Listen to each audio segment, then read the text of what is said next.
இன்னைக்கு நம்ம சேனல்ல சன்னா மசாலா காரமா எப்படி செய்யறதுன்னு பார்க்கலாம்.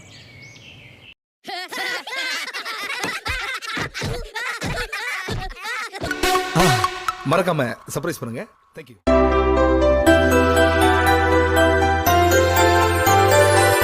சன்னா மசாலா செய்ய போறேன். அதுக்கு தேவையான பொருட்களை பார்ப்போம். அரை கிலோ சன்னா ஊற வச்சு அவிச்சு வச்சிருக்கேன். 3 வெங்காயத்தை எடுத்து கட் பண்ணி வச்சிருக்கேன், பெரிய வெங்காயம்.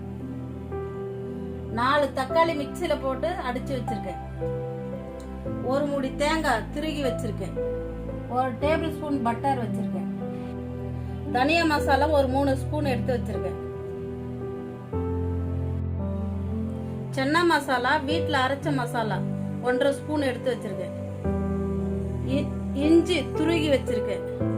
ஒரு பெரிய பூண்டு நல்ல பொடிசா கட் பண்ணி வச்சிருக்கேன்.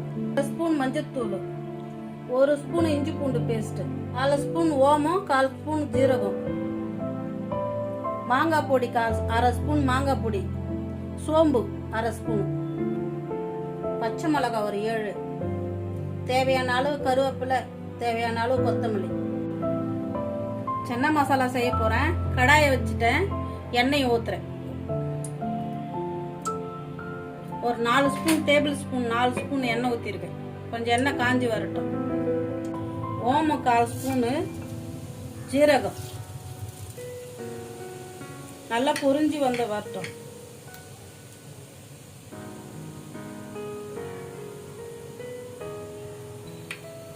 சோம்பு 1/2 ஸ்பூன் சோம்பு சேர்த்துக்கிறேன். இஞ்சி திருகின இஞ்சி நல்லா பொடிசா கட் பண்ணி வச்சிருக்கிற பூண்டு நல்லா எண்ணெயில போட்டு வறுக்கணும்.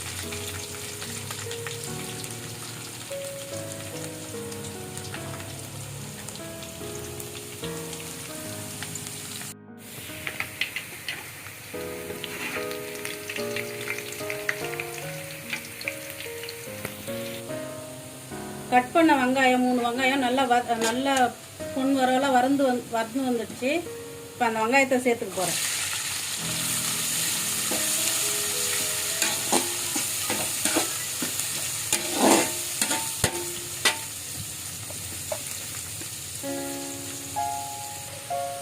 பச்சை மிளகாய் சேர்த்துக்க போறேன்.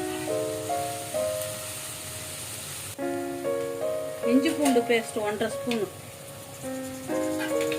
சேர்த்துங்கன்னா அந்த இஞ்சி பூண்டு ஸ்மெல்லு போகிற அளவு கொஞ்சம் ஒரு 10 நிமிஷம் விடணும். என்னுடைய வீடியோவெல்லாம் கொஞ்சம் மசாலா அதிகமாக இருக்கும். என்னென்ன இருக்கிற நான் நெருப்பு வச்சு நடக்கிறேன்.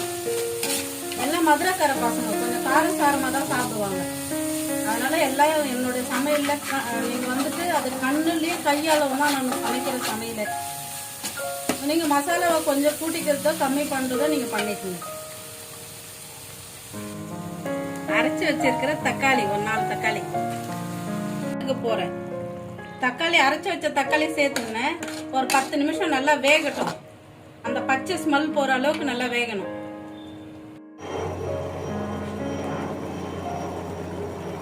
தக்காளி போட்டோம், நல்லா அந்த பச்சை ஸ்மெல் போயிடுச்சு. இப்போ மஞ்சத்தூள் சேர்த்துக்கிட்டேன். இப்போ மிளகாத்தூள் சேர்த்துக்கிறேன்.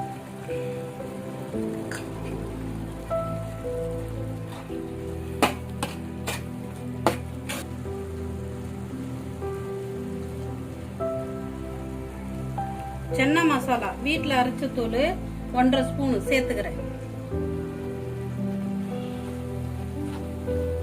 கொஞ்ச நேரம் அந்த ஸ்மெல் போற அளவு பச்சை ஸ்மெல் போயிடும்.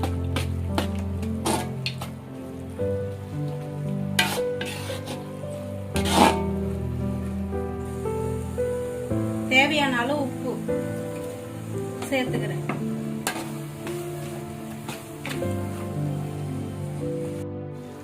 மசாலா எல்லாம் வதங்கி வந்துடுச்சு, பச்சை ஸ்மெல்லாம் போயிடுச்சு. இப்போ கொண்டக்கடலை சேர்த்துக்கிறேன்.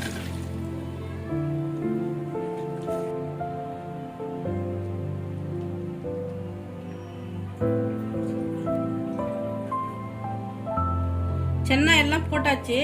ஒரு 10 நிமிஷம் நல்லா தண்ணி ஒரு 1 டம்ளர் தண்ணி ஊற்றி இருக்கிறேன். நல்லா வேகட்டும். அது உள்ள மசாலாலாம் போகிற அளவுக்கு நல்லா வேகணும். இது எப்படின்னு கேட்டால் நான் எல்லாரும் சொல்கிறீங்க நான் ரொம்ப மசாலா போடுறேன்னு சொல்லிட்டு. நான் வந்து 10 பேருக்கு சமைக்கிறேன், அதனால கூட மசாலா நிறைய சேர்த்துக்கிறேன். என்னாண்ட இருக்கிற கேன்டீனில் இருக்கிற பசங்கள்லாம் மசாலா எல்லாம் காரெல்லாம் நிறைய சாப்பிடுவாங்க. நீங்கள் காரம் சாப்பிடாதவங்க கொஞ்சமாக சேர்த்துக்குங்க. எனக்கு கண்ணளவும் கையளவும் தான் எனக்கு தெரியும். 10 நிமிஷம் ஆயிடுச்சு. தேங்காய் சேர்த்துக்க போகிறேன்.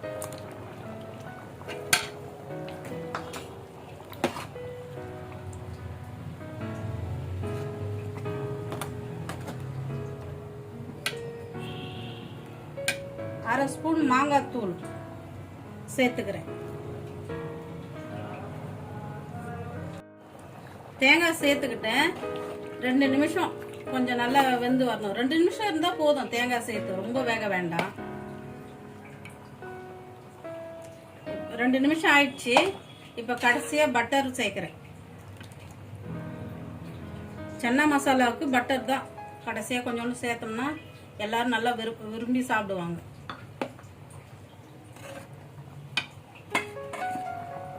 கடைசியாக கொஞ்சோண்டு கொத்தமல்லி, கொஞ்சோண்டு கருவேப்பிலை.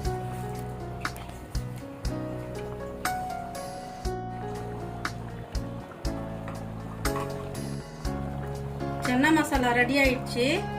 சப்பாத்திக்கு சாப்பிடலாம், பூரிக்கு சாப்பிடலாம், தோசைக்கு எடுத்துக்கலாம். சன்னா மசாலா ரெடி ஆயிடுச்சு. இந்த வீடியோ பிடிச்சிருந்தா சப்ஸ்கிரைப் பண்ணுங்க, லைக் பண்ணுங்க, ஷேர் பண்ணுங்க.